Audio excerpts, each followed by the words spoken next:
Palavra de Deus para o teu coração essa manhã. Evangelho de Jesus conforme Lucas, capítulo 8. Lucas, capítulo 8. A partir do 40º versículo. E aconteceu que, quando voltou Jesus, a multidão o recebeu, e todos estavam o esperando. E eis que chegou um varão de nome Jairo, que era príncipe da sinagoga. Prostrando-se aos seus pés, prostrando-se aos pés de Jesus, rogava-lhe que entrasse em sua casa, porque tinha uma filha única, quase de 12 anos, que estava à morte. E indo ele, apertava a multidão. E uma mulher que tinha um fluxo de sangue, havia 12 anos, e gastara com os médicos todos os seus haveres, e por nenhum pudera ser curada, chegando por detrás dele, tocou na orla do seu vestido. Logo, estancou o fluxo do seu sangue. E disse Jesus: quem é que me tocou? E negando todos, disse Pedro aos que estavam com ele: Mestre, a multidão te aperta e te oprime, e tu dizes: quem é que me tocou? E Jesus respondeu dizendo: alguém me tocou, porque bem conheci que de mim saiu virtude. Então, vendo a mulher que não podia ocultar-se, aproximou-se dele tremendo e, prostrando-se ante ele, declarou-lhe diante de todo o povo a causa porque lhe havia tocado e como sarara logo. E ele disse: tem bom ânimo, filha, a tua fé te salvou, vai em paz. Estando ele ainda falando, chegou um dos principais da sinagoga, dizendo: a tua filha já está morta, não incomodes mais o mestre. Jesus, porém, ouvindo, respondeu dizendo: não temas, crê somente, ela será salva. E entrando na casa, ninguém deixou entrar, senão Pedro, Tiago e João, e ao pai e a mãe da menina. E todos choravam e pranteavam. E ele disse: não chores, ela não está morta, mas dorme. Riram dele, sabendo que estava morta. Mas ele, pegando-lhe na mão, clamou, dizendo: levanta-te, menina. E o seu espírito voltou. E logo ela se levantou, e Jesus mandou que lhe dessem de comer. Seus pais ficaram maravilhados, e ele lhes mandou que a ninguém dissessem o que havia sucedido. Pai, nós te louvamos em nome do Filho Jesus, a quem servimos e amamos. Venha a nós o teu reino através da tua palavra nesta manhã, Senhor. Que o teu nome seja glorificado, exaltado.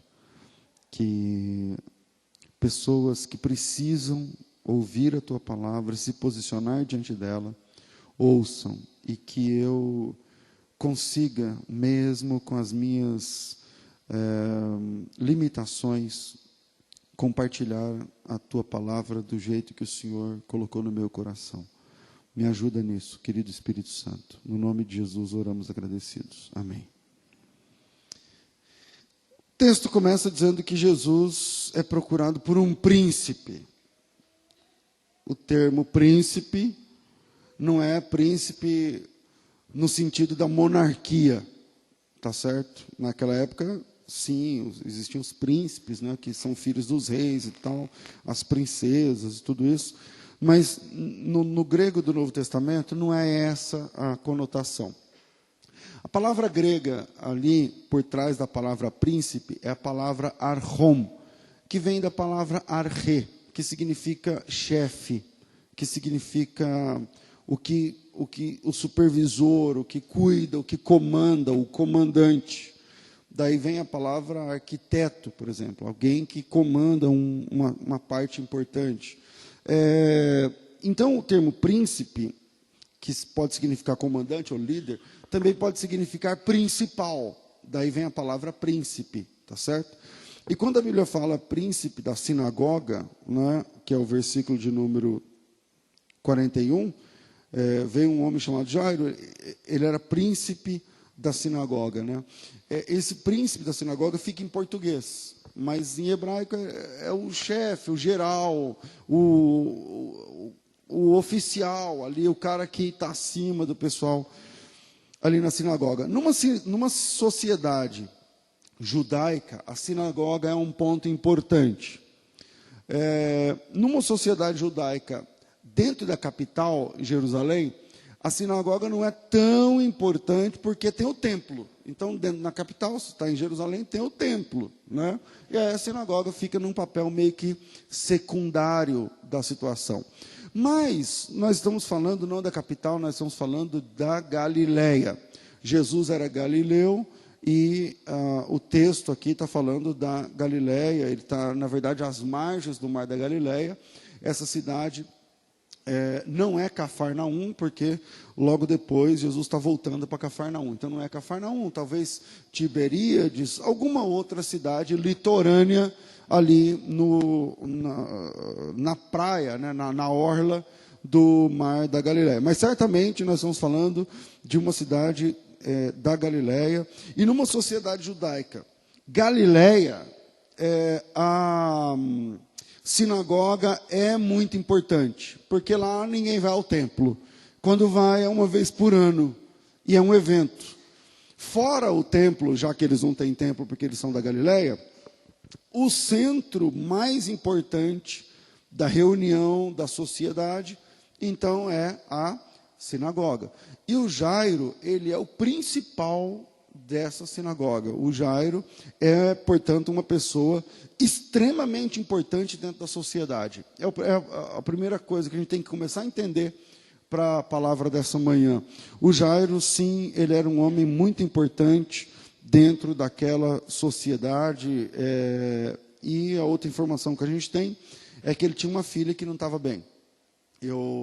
Hoje, até esqueci, fiquei eu pedi de oração, o Júnior está com catapora, está daquele jeito. E aí, não pôde vir, porque as crianças não podem ficar perto. E aí a Camila, efeito colateral, fica em casa cuidando do irmão. A menina do Jairo, ela tem uma enfermidade, que não é uma catapora. Ela tem uma enfermidade importante, que a Bíblia não fala o que é. Como o Jairo era um homem extremamente importante na sociedade, quiçá o mais importante da cidade, o nome dos nomes ali da cidade, com certeza ele tinha uma boa assistência no que fosse necessário. Essa menina, com certeza, rodou os melhores médicos. Ela passou pelos consultórios dos melhores especialistas. Essa menina, ela tem 12 anos incompletos, pelo texto grego de Lucas, e essa menina começou a passar mal. Eu não sei qual é a enfermidade, mas eu imagino como é que foi, porque é assim que acontece com a gente, né, com o filho. Então, você começa a passar mal, primeiro você dá um descanso no menino, dá um banho mais cedo, vai para a cama, vê se melhora, toma um dipirona, um negócio para febre, vamos ver de onde é isso, tal. Se no outro dia não melhorar, vão ter que procurar o médico. Se no outro dia não melhorar, e aí, enfim, essa menina deve ter tomado chá em casa, não resolveu, foi procurar alguma coisa mais forte, não resolveu, foi para o médico, não resolveu, e o médico disse, tem um médico bom em tal lugar, foi lá, não resolveu, tem um médico bom em outro lugar, não resolveu, vamos para a capital, não resolveu. E essa menina, o Jairo tinha condições, né? Nome, prestígio, e essa menina rodou aí de médico em médico, de consultório em consultório, até que, por último, os médicos devolveram a menina pior. E, ao devolver a menina, disseram, não temos saída, nós não temos resposta para essa enfermidade, não sabemos o que é isso, não tem remédio, não tem tratamento, não tem saída, e agora? Fica em casa, porque pelo jeito ela vai defiando até o fim. E é melhor que o fim seja na sua casa. E o Jairo só tem essa menina e ela tem 12 anos. Depois dessa notícia, o Jairo, deixa eu tentar construir com vocês um cenário. O Jairo, ele é o cara muito importante na sociedade. Só que o Jairo, em tese, teoricamente falando, ele não se dá com Jesus. Eu vou tentar explicar por quê. Porque o Jairo, ele é o principal da sinagoga. Para ser o principal da sinagoga, tem um monte de regras, de escolas, de diplomas, de certificados, de títulos e de reconhecimentos e tal, para ele chegar naquele ponto. Só que Jesus, que vem do judaísmo também, nunca estudou nada disso aí.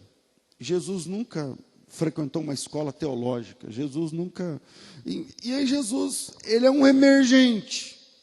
Tipo, enquanto o Jairo está lá com uma parede coalhada de diplomas, Jesus é um emergente, é alguém de quem todo mundo fala ultimamente, porque o ministério de Jesus é meteórico, é muito rápido. Então, do nada está todo mundo falando, é Jesus, Jesus, Jesus e tal.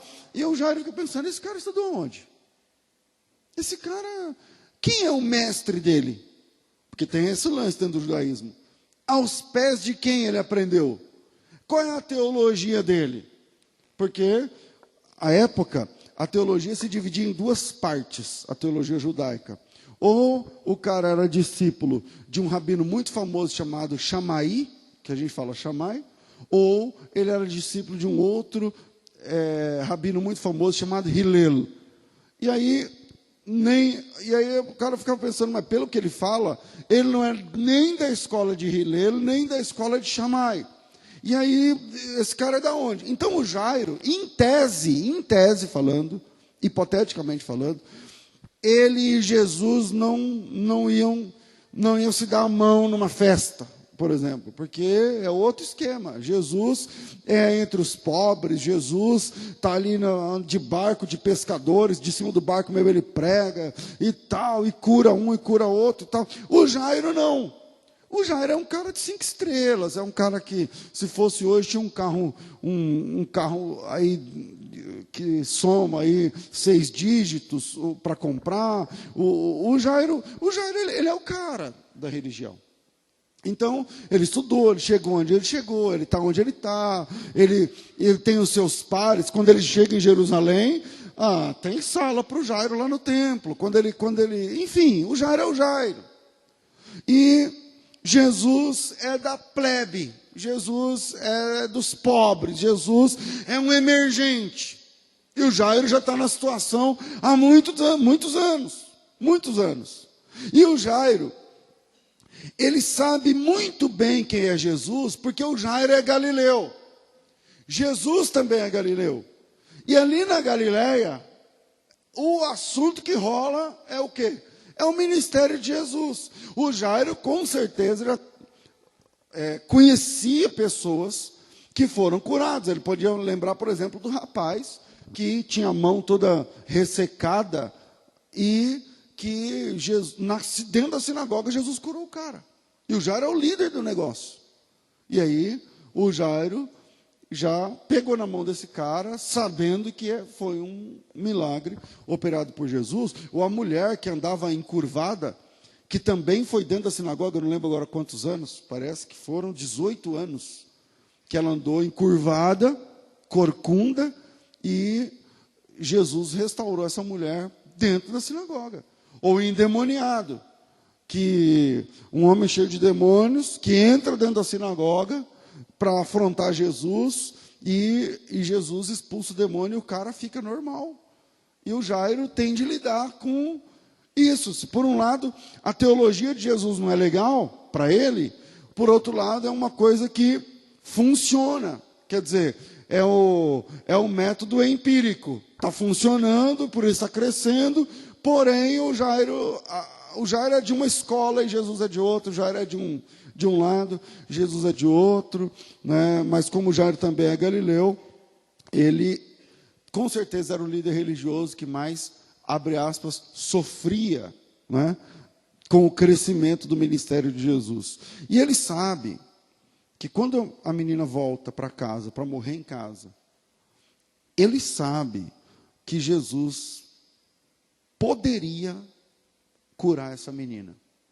E assim como ele sabe que se ele fosse até Jesus, tipo assim, uma pessoa qualquer indo até Jesus, por exemplo, Indo para a casa do Jairo, vem uma mulher. A mulher que tem, quantos anos ela sofre? 12 anos também. A menina tem 12, a mulher tem um sofrimento de 12 anos. Mas essa mulher, perdoe, não quero ser machista, não é isso. Podia ser um homem aqui, mas é uma mulher. Mas essa mulher, em comparação com o Jairo, não é ninguém. Eu não estou sendo machista, mas ela não é ninguém, porque ela não tem um título, ela não é rica, ela não é... Parece que ela teve uma situação financeira atrás, perdeu tudo, apostou nos médicos e perdeu, e agora ela não é ninguém, ela não tem nada, ela não tem ninguém por ela. Ela não tem ninguém por ela. Então, essa mulher se prostrar diante de Jesus como fez, não repercute muita coisa. Ela é mais uma. Ou Gadareno, era mais um. Jesus vem do Gadareno, ele vem de Gadara, entra no barco, saindo de Gadara ele encontra o Jairo. Com o Jairo ele encontra a mulher do fluxo de sangue. Os três se prostraram. O Gadareno se prostrou, o Jairo se prostrou e a mulher do fluxo de sangue se prostrou. Qual dos três saiu no jornal? O Jairo. Porque o Jairo tem muita coisa envolvida. O Jairo se prostrando diante de Jesus, sai no jornal no outro dia. O líder da sinagoga, o chefe da religião judaica, está aí a foto prostrado diante de Jesus. Naquela época não tinha jornal, tá? Nem foto. Só para a gente entender. Então, quando o Jairo tem essa situação, ele vai primeiro ele tem de tomar uma decisão, né? Entre a possibilidade teórica, vamos jogar limpo, porque ele podia ir até Jesus e Jesus não querer curar a menina. Ele, não sei, e não for, vai que não era um plano de Deus, vai que eu não sei. Então ele tinha a possibilidade, ao menos teórica, da restauração da menina, sim ou não, mas ele sabia que Jesus podia. Só que ao ir até Jesus, cada metro que ele chega perto de Jesus, ele está perdendo todo o seu prestígio. Ele perdeu a sinagoga. O Jairo perdeu a sinagoga. Então ele teve de escolher entre a filha e a sinagoga, entre a filha e a posição, entre a filha e o seu nome no meio da religião. Vou deixar 3 pontos para a gente pensar nesse assunto. Primeiro, se você tem um problema, procure Freud, porque Jesus Cristo atende apenas pecadores. Grava isso na sua cabeça. Se você tem um problema, procure Freud. Jesus lida com pecadores. Qual que é a diferença, pastor? A nossa geração vem a Jesus para resolver demandas erradas. A nossa geração vem a Jesus com demandas equivocadas, na minha opinião. Jairo era grande, Jairo era importante, mas como é que Jairo chega até Jesus? Leia o versículo 41, 8:41 de Lucas. E eis que chegou um varão de nome Jairo, que era príncipe da sinagoga, e prostrando-se. Como é que se prostra? É caindo de joelho. Joelho dobrado nos pés de Jesus. O Jairo, se fosse hoje, só para a gente pensar, um terno de 3.000 reais, um sapato alemão, um cinto que custa 300 conto, uma camisa feita à mão, com corte, um molde e tal. Esse cara é o Jairo. Dentro do nosso tempo, só para a gente entender. Esse cara é o Jairo. E ele vai se prostrar diante de Jesus. E quem é Jesus? Um carpinteiro que usa sandália, com o pé sujo, empoeirado.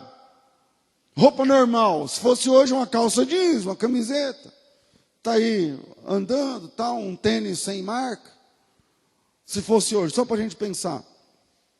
E aí o Jairo, ele entendeu alguma coisa que fez com que ele chegasse em Jesus Cristo, se prostrando diante dele. É porque diante de Jesus Cristo, diante dos homens é uma coisa, diante da igreja, infelizmente, é uma coisa, diante da sociedade é uma coisa, mas diante de Jesus Cristo não existem títulos. Diante de Jesus Cristo não existem posições de honra.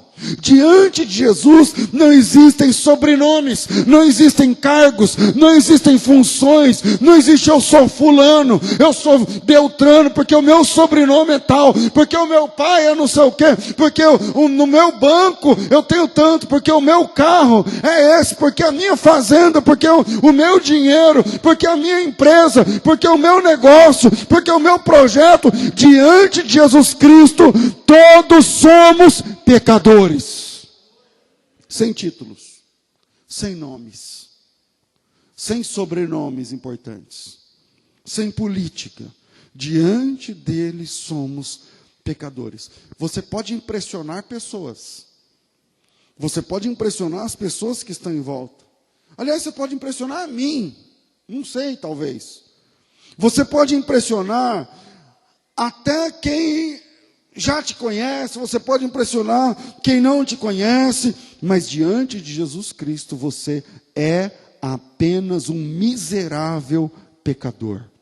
Não esqueça disso nunca. Quem eu sou diante de Deus? Um pecador. A gente começa o nosso relacionamento com Jesus assim: diante de Deus eu sou apenas um pecador. E pecadores chegam diante de Cristo como? É de joelhos.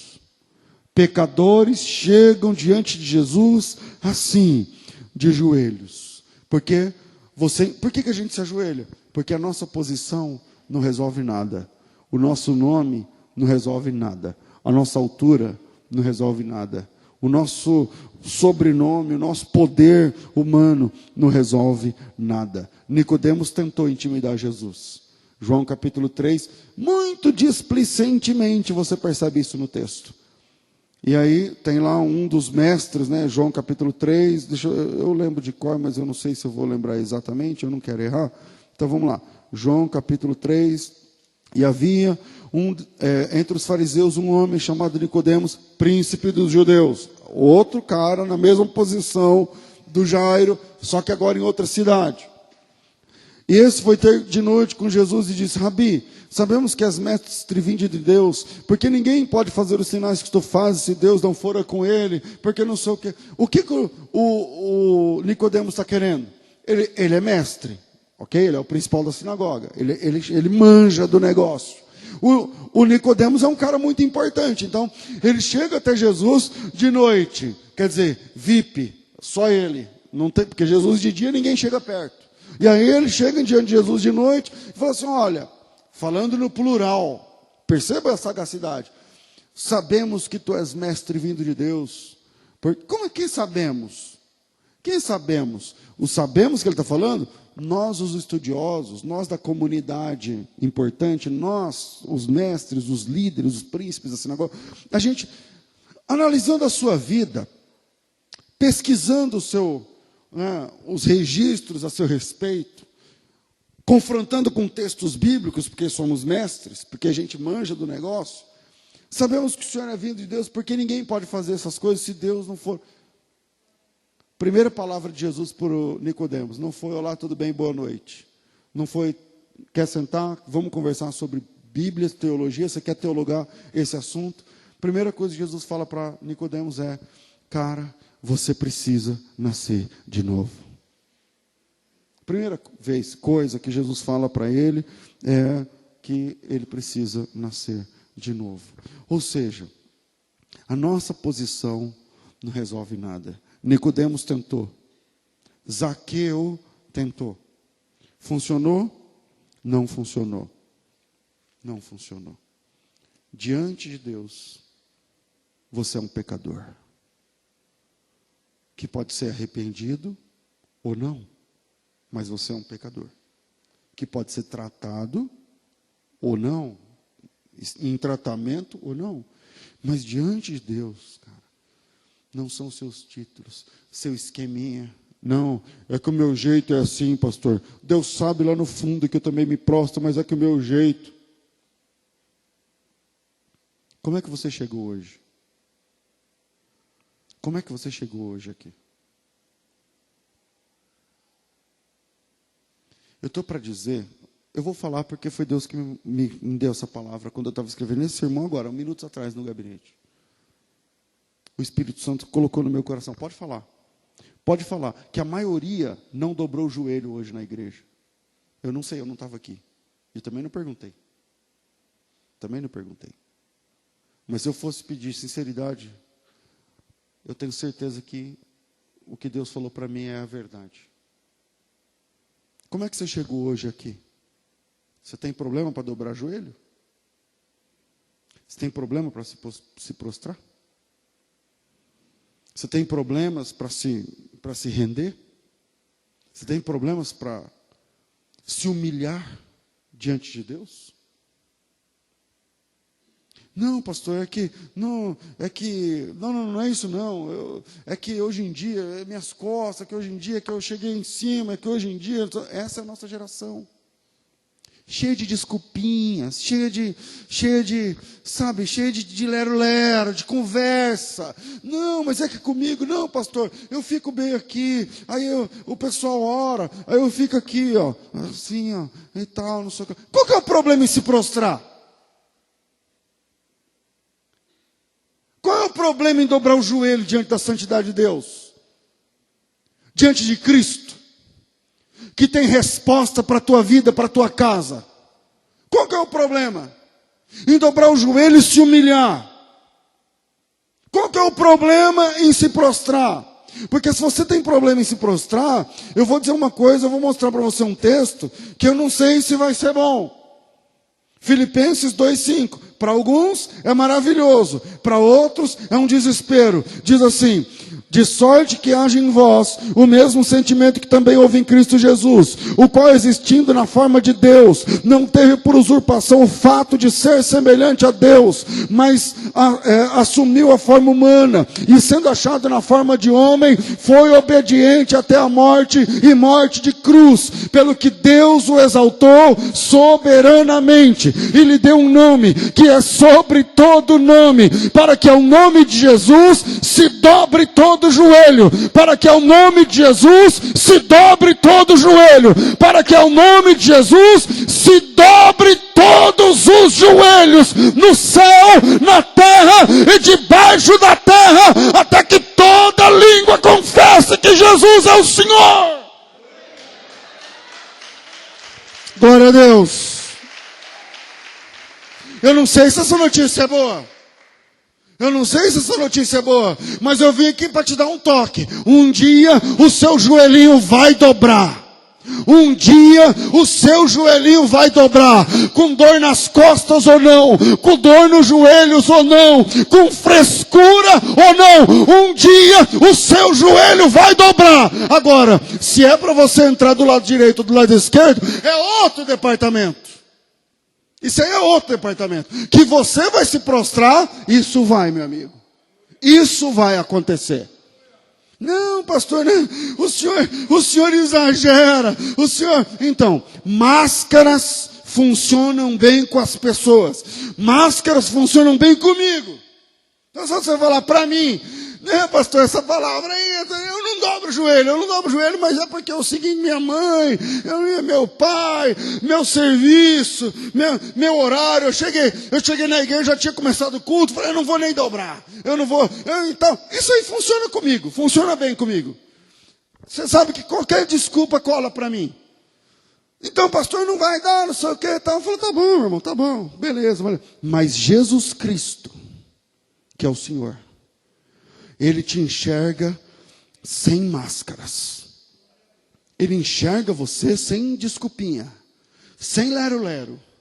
Ele olha para você e enxerga quem você é de verdade. Porque prostrações são comprometedoras. Prostrações comprometem. Se você senta, tudo bem. Se você canta, tudo bem. Se você aplaude, tudo bem também. Mas se você se prostra, você está reconhecendo Jesus Cristo. Duas coisas você está reconhecendo. Primeiro, eu sou um miserável pecador. E segundo, Ele é o Salvador. Ele é o Todo-Poderoso. Ele é o Cristo, Filho do Deus vivo. E a gente reconhece isso de joelhos.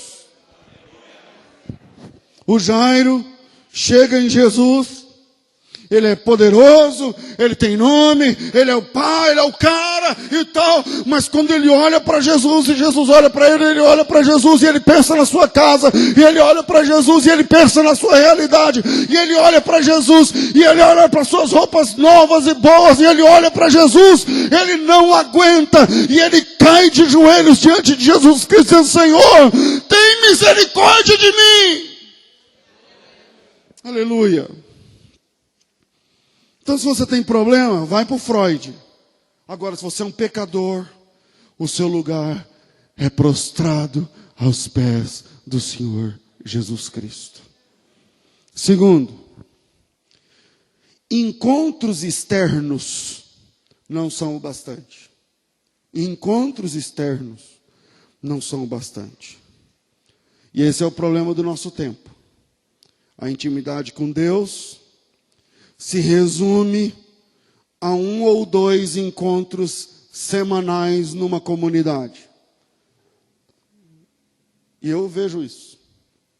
Porque a nossa denominação tem uma fama de que, vamos lá na Genuína, porque lá o pastor prega a palavra, lá os irmãos pregam a palavra, lá é palavra, não vai ficar com de dinheiro, com negócio de os hinos para as pessoas, não tem isso não. Então vamos na Genuína, porque lá eu sei. Só que o cara vem uma vez por semana, 2, e acha que está certo, é isso aí.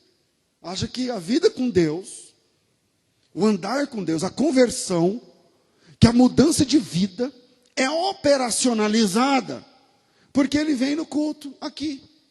Ou em outra igreja importante, igreja boa, igreja bíblica, que tem um monte. Aí ele acha uma igreja dessa, uma igreja bíblica, uma igreja onde as pessoas pregam a palavra, e fala: é aqui que a gente atraca o nosso barquinho. É aqui que amarramos o jumento, e vamos lá. E aí vem, aí escuta, canta, bate palma e vai embora. Aí vem no outro dia, escuta, canta, bate palma e vai embora. Aí escuta, canta, bate palma, vai embora, e vira uma religião, cara. Vira uma religião onde sua religião chama genuína. Está certo ou está errado? Está errado. Está errado. Não é isso. Essa não é a ideia. Então, encontros externos não são o bastante. O Jairo está encontrando Jesus lá fora, mas isso não basta. Isso não basta. No second time desse encontro, Jesus vai estar dentro da casa do cara. Aí nós somos um outro nível da história. Aí a gente está num outro nível do compromisso com Deus. Porque se a sua espiritualidade se resume a 1 ou 2 encontros semanais, 2 ou 3 ou 4, números não importam. Mas se a sua espiritualidade está restrita a um número X de encontros semanais, então isso é um perigo. Porque qual é o resultado disso? O resultado? Encontros maravilhosos e morte dentro da casa. Porque é isso aqui que o Jairo está vivendo. O Jairo está se prostrando, e aleluia, e a menina morta, morrendo dentro de casa, e o Jairo nem sabe. Porque enquanto Jesus está falando com o Jairo, a menina morreu. Enquanto o Jairo, é interessante isso, né? Enquanto o Jairo está no encontro com Cristo externo, lá na rua, a menina está morrendo lá e perdeu a vida nessa. Enquanto você está no culto, louvando e exaltando e não sei o que lá e tal, como é que está lá na sua casa, meu amigo? Como é que estão as coisas em casa? Como é que está o relacionamento em casa? Como é que está teu filho, tua filha? Cadê? Como é que está o amor entre vocês, marido e mulher? Cadê? Porque encontros externos não são o bastante. Se Jesus não entrar dentro da casa, encontros externos não vão resolver. Você vai virar um religioso, uma religiosa, que teu marido vai pegar até raiva da igreja por causa de você, ou tua mulher vai pegar até raiva da igreja por tua causa. Ou Jesus vai para a tua casa junto com você, porque a confissão na rua é linda, mas não é o bastante. Confissão na rua é linda, você mete uma camiseta, Jesus Cristo é o Salvador. Aí você sai na rua, todo mundo olha, o cara e tal. Então, mas quais são os processos que estão em andamento na sua casa? Então, vamos encarar, vamos jogar limpo, vamos encarar a verdade de frente. E a verdade de frente é a seguinte: nem sempre o encontro com Cristo resolve o problema que está lá na minha casa. Desculpa a sinceridade. Pastor, mas o senhor não acabou de falar que Jesus... Então, nem sempre o encontro, porque Jesus tem a ver com perdão no meu pecado. Só que se ele perdoa o meu pecado, ele me transforma em outro tipo de gente. E se eu chego em casa sendo um outro tipo de gente, eu vou encarar os fatos e os problemas de outra forma que eu não estava encarando antes. É aí que começa a restauração. Então, se a gente encarar de frente a situação, o encontro com Cristo, nem sempre lá fora, no outdoor da fé, fora da porta, não vai funcionar. É legal, porque a gente fica, aleluia, glória, não sei o quê, quantas vezes, Deus é fiel, Campinas é de Jesus, não sei o que é de Jesus, é tudo de Jesus. Só que tua filha, cara, está onde? O que tem na tua casa? Que situação está na sua casa? Não, vamos fazer uma caminhada e passeata, como eles falam. Sei lá, marcha. Beleza, cara, legal. Legal, vamos mostrar o movimento do corpo de Cristo? Não sou contra, não. De verdade eu não sou. Vamos mostrar para a sociedade que a igreja está... Beleza, mas como é que está a casa de cada um? Como é que está o quarto de cada um lá dentro? Porque o cara está lá fora, o encontro com Cristo rolando, só que dentro do quarto, dentro da casa, a bichinha está morta. A menininha está morta. Jairo encontrou com Jesus. Que bom. Jairo se prostrou diante de Jesus e que bom. Mas na casa dele a morte estava progredindo. Na casa dele a morte estava em franco progresso. Até que ele chega num ponto aonde chegam o pessoal da sinagoga, porque o Jairo é importante, e falam para ele, olha, não adianta mais. A menina faleceu mesmo. A menina entrou em óbito mesmo. Não tem mais jeito. E a morte? A morte é, por definição, o fim de todos os processos. Tudo para na morte. Chegou na morte, acabou, né? Porque você luta.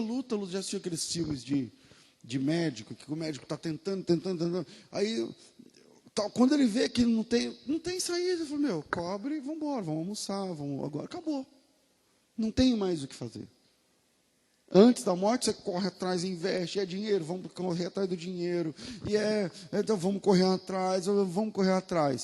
E eu não estou falando só de morte física. Eu também não estou falando apenas de enfermidade física.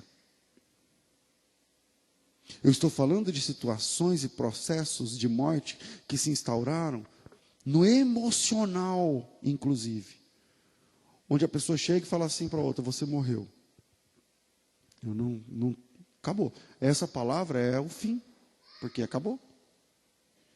Eu finalizo com o terceiro ponto dizendo o seguinte: a palavra de Jesus Cristo tem o poder de reverter o processo da morte. A palavra de Jesus tem o poder de reverter o processo da morte, ou por que não dizer, os processos de morte. Porque quando Jesus chegou na casa do Jairo, é interessante, Jesus curou lá a mulher do fluxo de sangue, o Jairo está ali esperando. E aí, terminou o negócio da mulher do fluxo de sangue, chega, os caras falaram para o Jairo, não adianta levar ele na sua casa mais, Porque agora o assunto é outro. Agora vamos cuidar da morte, vamos cuidar das coisas, cara. É funerária, caixão, bom, convidar, né? Avisa na sinagoga como é, que dia vai ser, que hora vai ser, cemitério, terreno no cemitério. Bora cuidar dessas coisas, bicho. Porque é o fim. Acabou. E quando o Jairo senta na calçada, isso eu pensando, a Bíblia não fala que ele sentou na calçada, e esconde o rosto dentro das duas mãos, chorando, ele sente no seu ombro um toque de Jesus dizendo: levanta, eu sei o que eles falaram para você, imagino a dor que você está sentindo, mas eu ainda quero ver a menina. Eu continuo querendo ir na sua casa. Aí Jairo falou: mas agora meio que é a fala de Marta e Maria, né? Se o Senhor tivesse vindo antes, é uma coisa. Agora, depois da morte, porque a morte é o divisor. A morte é o que divide. Divide a luta da outra luta. A luta de correr atrás para tentar não deixar morrer, para a luta de lidar com os processos da morte que aconteceu. Não tem isso, me faça entender.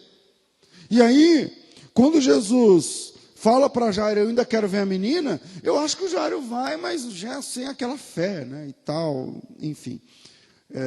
E isso é muito interessante, porque Deus, Ele não precisa de fé para fazer nada.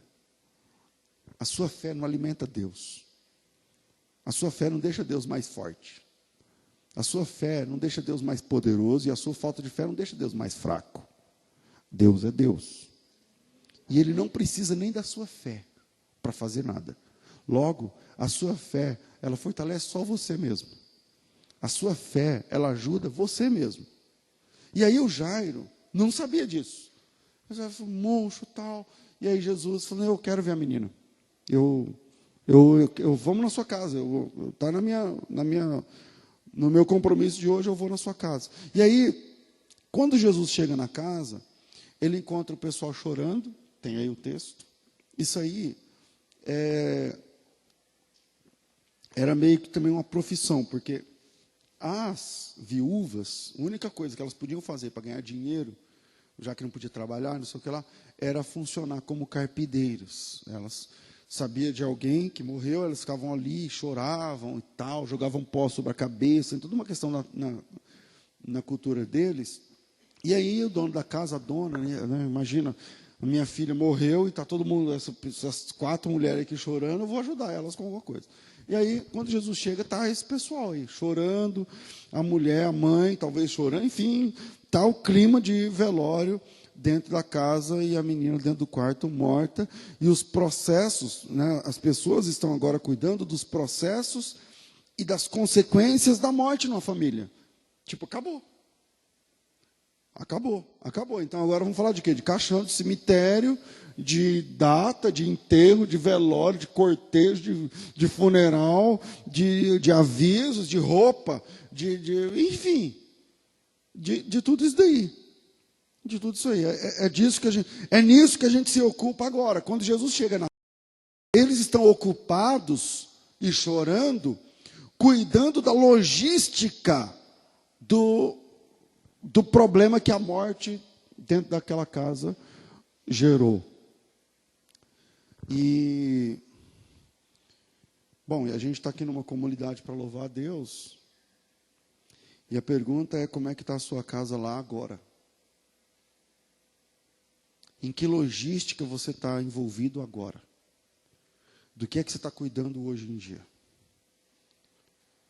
Porque pode ser que eu esteja pregando para alguém, me ouvindo agora, ou depois pela internet, que está ouvindo essa pregação dizendo: caramba, é isso daí mesmo.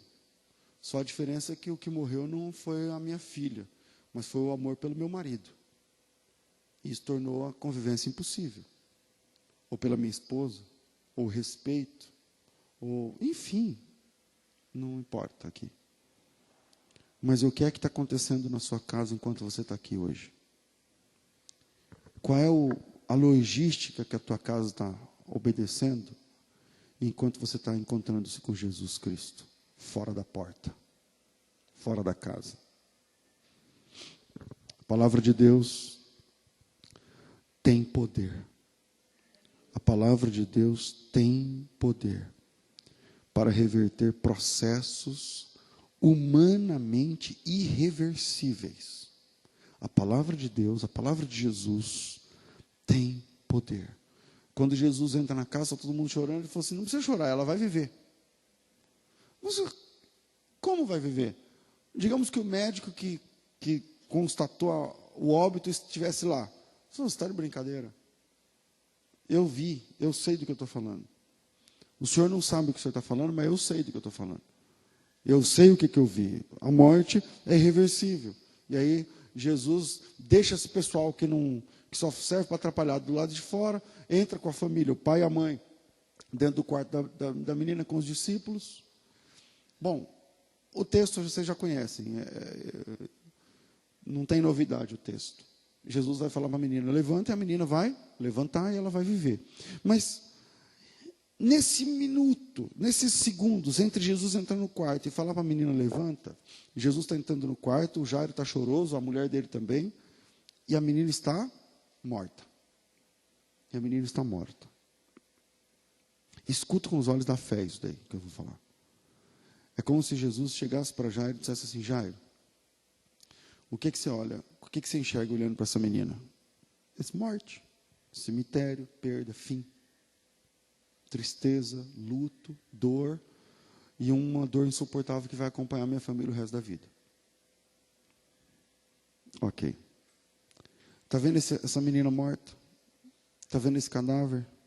E se eu disser para você que ela ainda vai crescer? E se eu disser para você que ela ainda vai sorrir? E se eu disser para você que ela ainda vai se casar e vai ter filhos, e você ainda vai abraçar essa menina em pé? Não no caixão, em pé. E você vai sentir ela quente de novo nos seus braços. Você acredita? Jairo, se ele perguntasse isso, Jairo ia dizer, ó, igual tu dizes. Né? O senhor que está falando, é igual o Ezequiel no Vale dos Ossos Secos. Se eu falar para você que isso aqui vai viver, profecia, quer crer? Ele fala, se o senhor está falando, então tudo bem. Então, irmãos, eu quero encerrar por conta do nosso horário, mas dizendo que é o seguinte, que existem processos de morte, talvez na sua família, e não é morte de filho, não. Eu estou falando de mortes de relacionamento. Às vezes eu estou falando com um homem que foi violento com a sua esposa, e ela nunca contou para ninguém, mas doeu. E essa dor fez com que o processo de morte entre vocês fosse instaurado. Ela não teve coragem de contar nem para a mãe dela. Mas você foi duro com ela, foi violento com ela, às vezes agrediu ela, inclusive fisicamente. E isso fez com que o amor entre vocês morresse.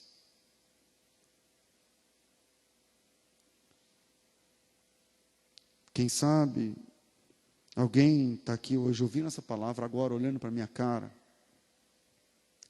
e já está pesquisando sobre divórcio, sobre o fim. Porque não é nem sempre um problema de agressão física, mas às vezes você ouviu coisas que te machucou, que te maltratou e que te humilhou, e você precisava do apoio que não estava lá na hora que você precisava. E aí você parou e falou assim, isso para mim é o fim. Talvez eu esteja falando para alguém que ouviu palavrões, ou que disse os palavrões, mesmo sendo crente. Mas na hora do vamos ver, meu irmão, eu sei como é que funciona, porque eu não sou pastor, eu não estou começando hoje, essa não é a minha primeira pregação. E você ouviu ou disse coisas abomináveis, ou fez, e por isso é o fim. Eu termino dizendo que a palavra de Deus, a palavra de Jesus, A palavra de Cristo, a direção de Jesus, tem poder, aleluia, para reverter processos de morte. Tem poder. A palavra de Deus tem poder para reverter processos de morte dentro da sua casa, dentro do quarto da sua casa. A palavra de Deus tem poder para isso. E se você crê, tem. E se você não crê, tem também. A palavra de Deus tem poder. Hoje, 2000 anos depois, talvez você não vai ter o privilégio de ter uma visita pessoal de Jesus Cristo em carne e osso dentro da sua casa, dizendo para a morte: retroceda. Mas você tem a palavra de Jesus Cristo aqui. E essa palavra praticada, e essa palavra vivida, e essa palavra sendo posta em prática, tem poder para reverter processos irreversíveis, humanamente falando. Irreversíveis. Que Deus abençoe você, no nome santo de Jesus.